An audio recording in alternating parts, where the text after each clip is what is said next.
Governor Whitmer, thanks so much for joining me. I know that the numbers and the information is changing so rapidly in this situation. So why don't you go ahead and just give us the latest numbers and testing and cases and things that you know right now. Yeah, so, well, thank you.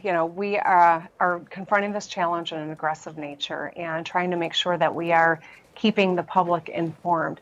The good news is that we've got a lot of private labs that have come online. The challenge is that sharing of information, and I think we're fixing that. But at this juncture, we know that there are numbers from 2 over a week ago to being over 100 just yesterday and a lot higher than that today. Tell us that we have a serious community spread issue here in Michigan. That's why we took the aggressive actions. I think that they've been an important step in mitigating community spread. But I think the sad truth is that we've already lost 3 Michiganders through COVID-19. And I think that's why it's so important that people take this seriously. We want to share this information so that people understand there's not an age group that isn't susceptible. We've had a 5-year-old in Michigan test positive for COVID-19. We've lost 3 people, and there are a number of people that are on life support as we speak.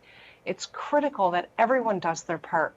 If we want to flatten the curve, protect people's lives, and shorten the amount of time that our economy is going to struggle because of this, every one of us needs to do our part. So then that leads to the next question of, are there going to be any more executive orders in the next couple of days that might restrict our movement even further to try to flatten the curve? Well, I want to start with this. I've issued a number of executive orders and they've been aggressive, and Michigan's been on the leading edge of the work that states are doing. The fact of the matter is these actions were taken not lightly. In fact, they weigh very heavily, knowing that there are going to be kids who are out of school for at least 3 weeks, that we are going to have people who are laid off as a result of these actions, or small businesses that are shuttered. I know that this has created hardship, but I also know that if we don't take this aggressive action, that this community spread will threaten more lives in Michigan, and our economy will take a lot longer to ever get back up and online. And so it's really critical, these actions that we've taken. As this evolves and as things change so quickly, there may be necessity for additional actions.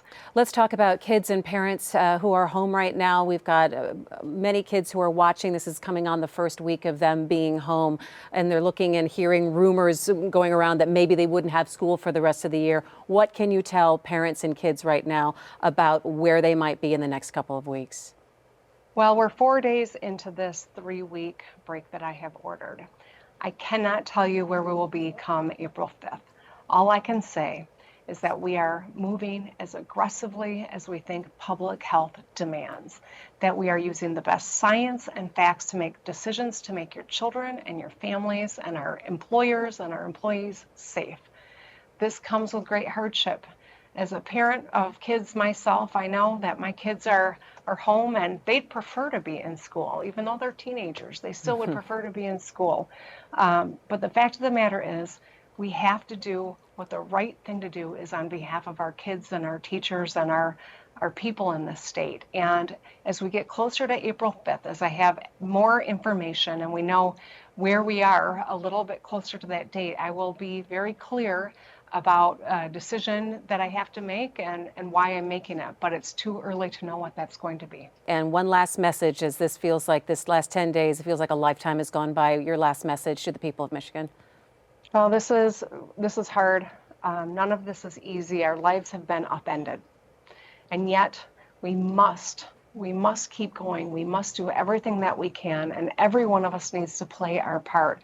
I ask that you do what you can do to mitigate community spread, observing the 6-foot perimeter, ensuring that you're staying at home when you can, helping out someone who is homebound because they're medically vulnerable, getting onto 211 and volunteering if you're able to help another person, or even just going to the Red Cross. You can go online and schedule an appointment. I went yesterday and donated blood.